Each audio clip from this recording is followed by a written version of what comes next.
Yo, what's good, everybody? It's your boy Lacavelli. And once again, you guys have seen a great friend of mine's back again, my guy Jonathan. Yes, sir. Yeah. So I'm back here to help my boy out. Lack. Um, subscribe, hit the bell. Yes, You already sir. know the Yes, sir. deal. Yes, sir. Leave the comments. Yes, sir. And for you, how do you know what I'm saying? They find out what's going I'm not on sure I understand. in your field, pretty much. Where can they go to find you? Yeah, so go ahead and hit the follow button on Twitter on Jonathan SD underscore 8. And then subscribe to ScoopDuck.com on three. If you want to find out information about recruiting and football, now that we're closing out on the recruiting cycle for the early signing period, Oregon's going after a bunch of 5 stars. So stay tuned for that. More information on the guys thereafter.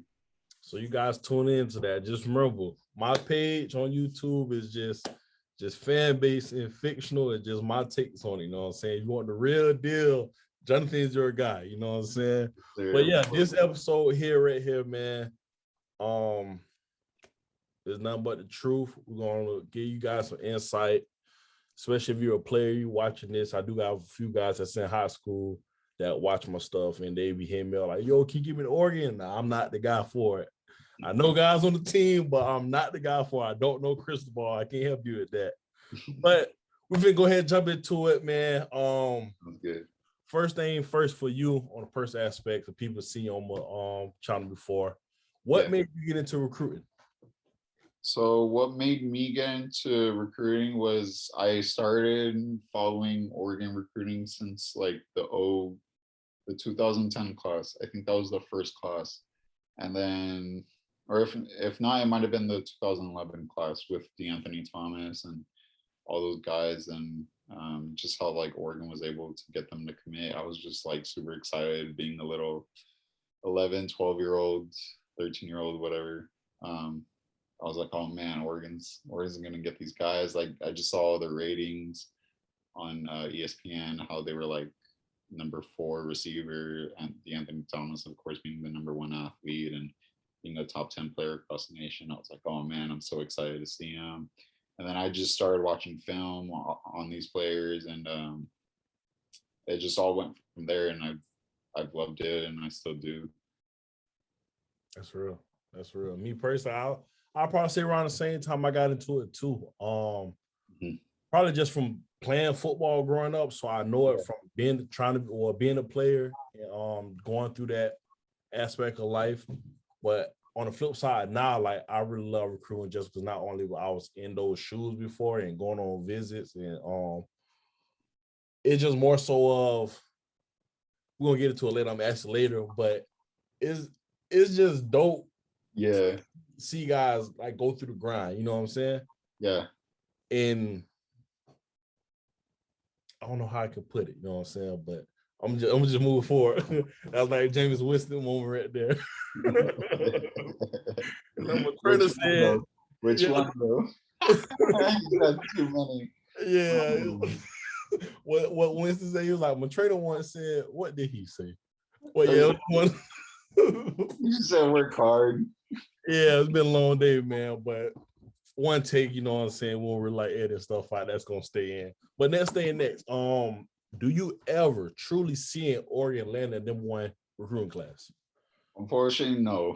Only because an SEC team is probably always gonna have the number 1 class. I think Oregon could come close to like number 2 or 3. Yeah. But other than that, that's about it. Like the blue bloods like Texas, USC, Ohio State, and then of course one of the bigger name SEC schools like Bama, LSU, Georgia are probably gonna take the number 1 spot. All right. Do you ever think if we land us a national championship like that following year, you'll think like we'll be able to in those coming years be able to compete for number 1 class? Or you think? I think like if we start competing for playoff championships and start winning them, I think people would start to see like, oh, okay, like Oregon is headed in the right direction. They're always in the playoffs. They're always competing for championships, and then they win it like every other year or whatever.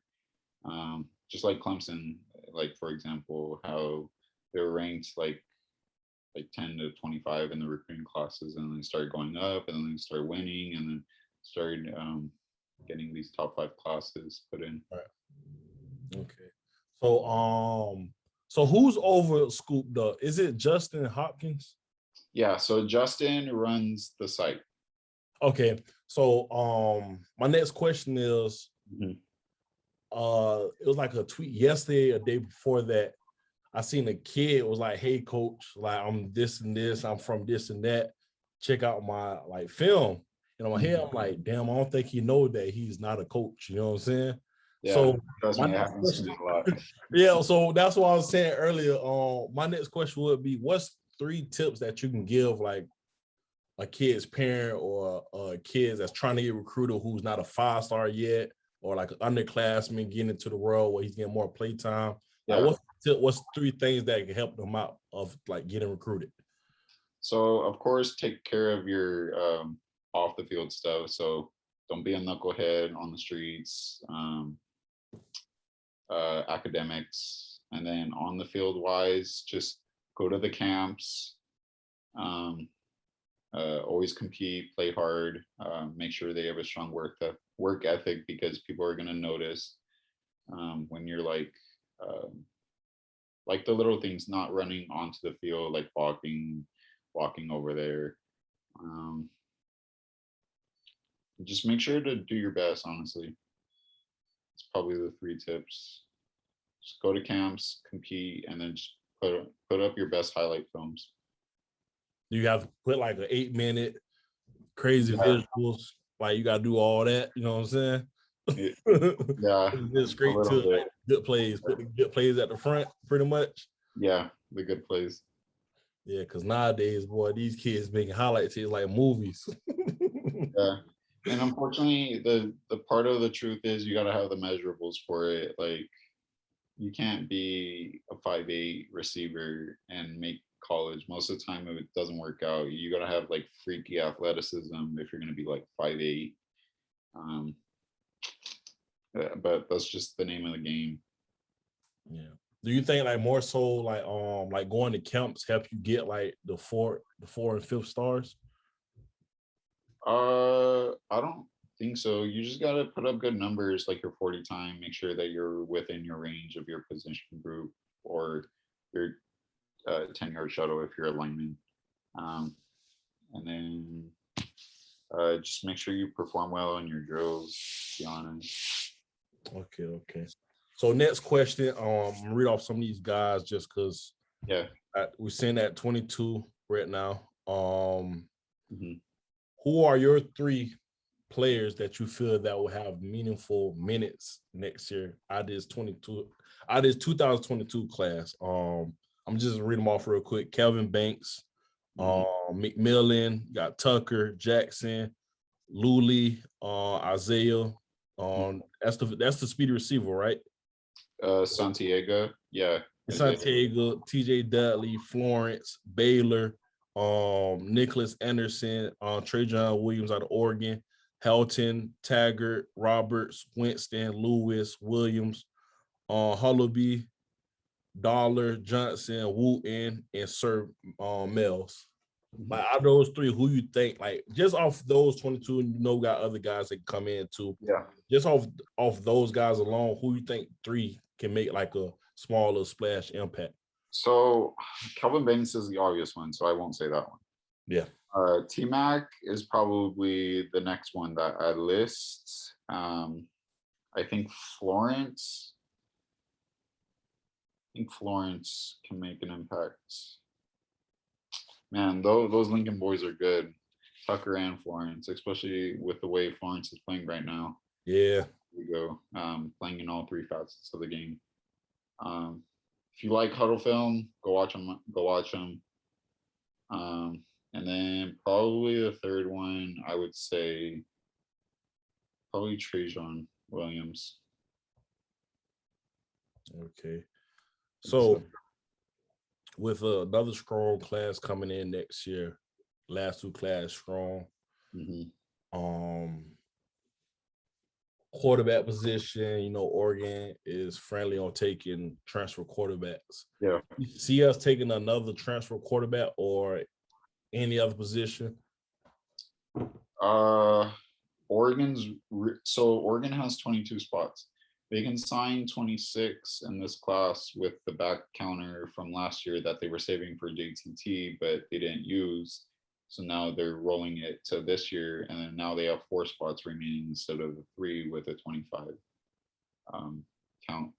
But Oregon's after like 6-7 players in the 2022 class that they're hoping to flip or get to commit to the Ducks. So they won't use a transfer. To answer your question about the quarterbacks, I don't think they will, because if you bring in a transfer, then you upset the quarterbacks in the room, and you got to keep your quarterbacks happy. And if they did, I think a lot of them would transfer out, just because they would feel like, well, I have no shot, and Oregon just brought in a transfer to put ahead of me, especially Ty and Butterfield and Ashford. They're all, well, except Ty, but the other two, they're 2-year players already at this point, so they would be a 3rd year next year. All right. Okay. So my next question off the script. Question probably go against like your work field, but do you feel and think that stars actually matter? Like once you're at Oregon, or like do you feel like a guy who was 2-star could get the same type of shot that a 5-star gets, like when it's time to like compete for a spot, pretty much? Yeah. So for example, like Justin Jefferson was a 2-star. I don't know who rated him a 2-star. I think it was 24/7. Rated him as a 2-star, but like look at him now. He's a all pro. He's a really good receiver in the NFL. Yeah. He had a shot at LSU and played all 3 years, and turned out really good. Stars don't matter once you get to college. It's really how much work are you willing to put in. The stars just say what your value is, I guess. Whereas like how far of a developmental side people think that you're going to be. So like a 5-star, of course, you're probably going to be a 1st-round pick. 4-star, you're going to need a little more time to develop, and you're going to make the NFL. So it's just kind of like that. Whereas like, of course, the 5-star, like they have an early impact, and then they're more than likely going to make the NFL. So that's basically what it's just saying, is just valuing you off of your potential.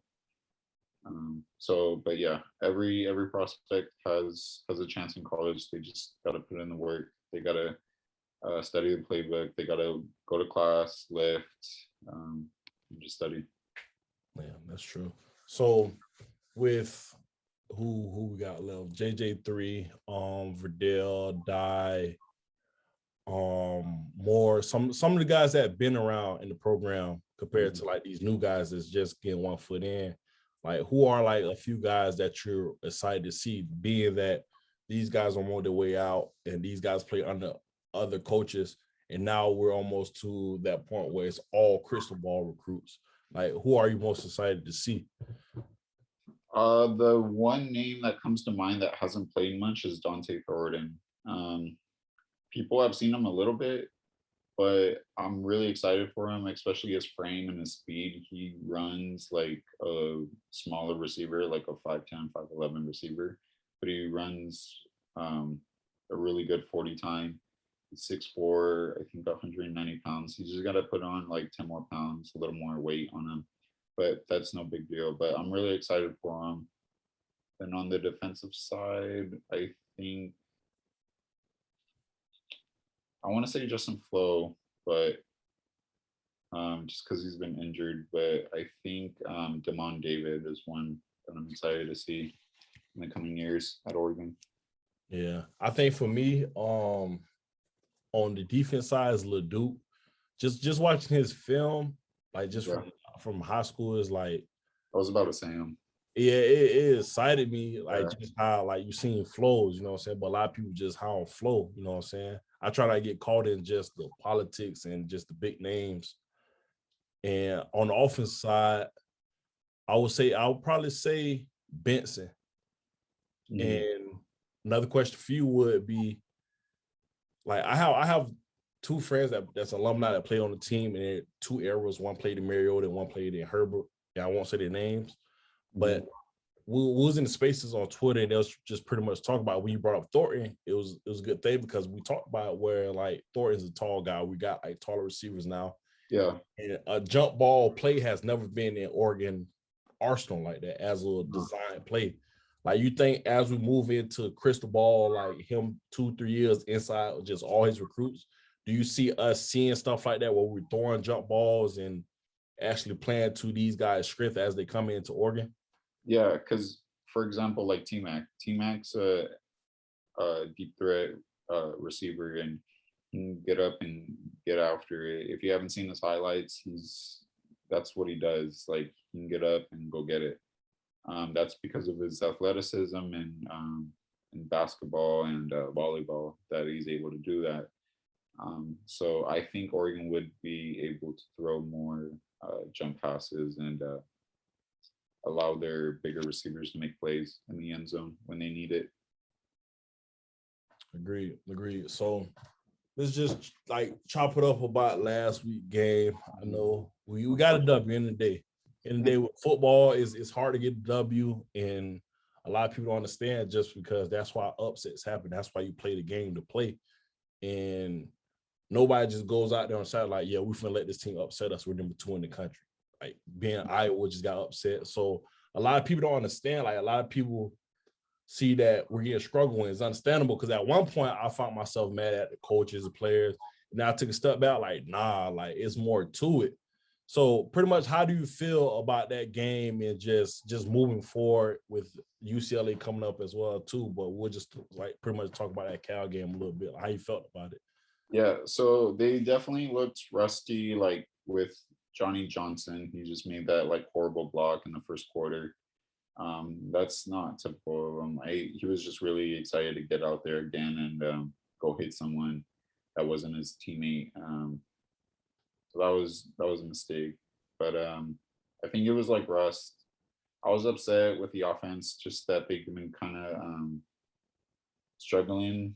I won't point names, but Respectful.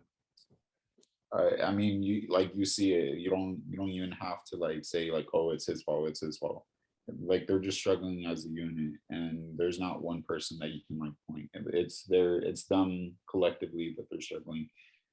Defense is doing really good. KT played lights out, especially one half. He only played one half, and the dude balled out. Um, so imagine what you could do in a whole game and what we've seen in the past with him. Um, so I am impressed with the defense, and I like what they're doing. They just got to stay consistent on the defense and not play the bend but don't break what they were doing against Cal with their corners playing off 10 yards. Yeah. No, I But agree too. yeah, Go ahead. Go ahead. oh, I was just gonna say they just got to stay healthy, play better, play like they did against Ohio State, and I think they'll be fine. But they just got to play consistently, get healthier, and just get back to the basics, do what they were doing well. Yeah, because I agree. Because another thing, like a lot of people, like you see it on Twitter a lot, where a lot of people say we're struggling winning, but if you look at a lot of teams that got upset this year or have struggled, it's low key been shootout games. But with us, we actually win by like 3 points or a touchdown, and the other team is barely even scoring over 28 against us. So that kind of shows that defense really doing their job and all Yeah, of that. But a lot of people want to see like more running backs touch the field is understandable. But what Dye is doing, like, I came to a conclusion like, yo, like to be in his shoes of being in a position at running back, what he's doing to pick up the team, that shouldn't go unnoticed of what he's doing. You know what I'm saying? He's really doing the damn thing, and like yeah, nobody's really giving his flowers for that. Because in the day, if he doesn't do all that stuff and do what he do, we lose that game. But it's just, oh, I just feel like a lot of people caught up in the wrong things and not actually yeah. taking a step back and seeing for what it really is. And you definitely saw that CJ Verdell was missing because Travis, his skill set isn't to run in the A gap and hit the hole and like breakaway speed. CJ Travis's job is to get outside and make a play in space, and that's why they work so well in tandem with each other. But of course, we saw Byron Cardwell play, so maybe Mastro puts Cardwell in more to get that combination of both inside run. All right. And I think Benson was nicked up, so that's why he really get to see it. Do Yeah. you see another running back against UCLA besides Cardwell? Or do you see Cardwell actually getting the meaningful reps this upcoming weekend as well? Yeah, I think Cardwell gets the reps. I mean, I don't know how Benson's doing. So I would say Benson because he's listed as the number 2 running back. Mm-hmm. But I mean, it's just a depth chart. It can always change. But I think it would be Travis and Cardwell. Okay. So moving along, we got this weekend, we got an old foe himself, Chip Kelly. How do you feel about this game? What do we have to do to win the game? I got to stop the run because Zach Charbonnet, he's a one-cut running back. He doesn't have breakaway speed. He's not this like all-time elite running back, but he is a big, powerful back. So Oregon's linebackers got to make sure that they make their right reads, hit the gap, make sure that they're hitting their gaps correctly, and then for the defensive line to penetrate the offensive line, which I think that they can do. I think Oregon's offensive line is better than UCLA's defensive line, but I mean UCLA is playing decent. I know that they have two or three losses, but I mean they're doing pretty good. I agree. Then on the offensive tip, I feel like we should get Williams going a little bit more. Yeah, he balled out. He played really good, and he's showing why he was rated as he was out of high school. Yeah, I agree. And not only that, they're saying that Troy Dow will be at the game and Justin Herbert will be at the game too. So maybe their presence on the sidelines can actually amplify things as well too. Not only that, but College Game Day is there too as well. Yeah. So and KT's got to have one hell of a game. I know he loves to play under the lights and when the spotlight's on him, and it being a 12:30 kickoff time, I know he'll definitely be ready. Especially being back at home too. Yeah. Oh yeah. In his backyard. Yeah. So what do you got us? Do you want to leave a score prediction before we get out of here? How you feeling? Got one yet? I think 31-28 Oregon. I think like Oregon slides by, but I think it's like neck and neck each quarter. I don't think Oregon like falls behind. I think at the half, I think it'll be close. Yeah, I have 35-28 myself. Okay. 35-28. So yeah, that's all I have for you today. Thank you for coming on once again. Of course. I appreciate it. Thank you. This won't be the last time. Oh yeah, for sure. Not the last time before the end. Another one. Maybe a few other ones with recruiting closing up right now. Oh yeah, for sure. And especially off season, we probably gonna be over here like twice a week, honestly, just because off season we don't got no football games. Everybody gonna be asked what's going on with recruiting. And once again, before we get out, do it in live one. Oh yeah, for sure. For sure, I'm definitely down for that. So before we get out of here, can you let them know again, even though the link will be at the bottom in the description, where can they go once again to check out all the recruiting? So Twitter, follow me on, or my is Jonathan SD_8. And then for recruiting and football news, it's ScoopDuck on 3. Yes, sir. And I'm Black Philly as always. Appreciate y'all, man. Bruce.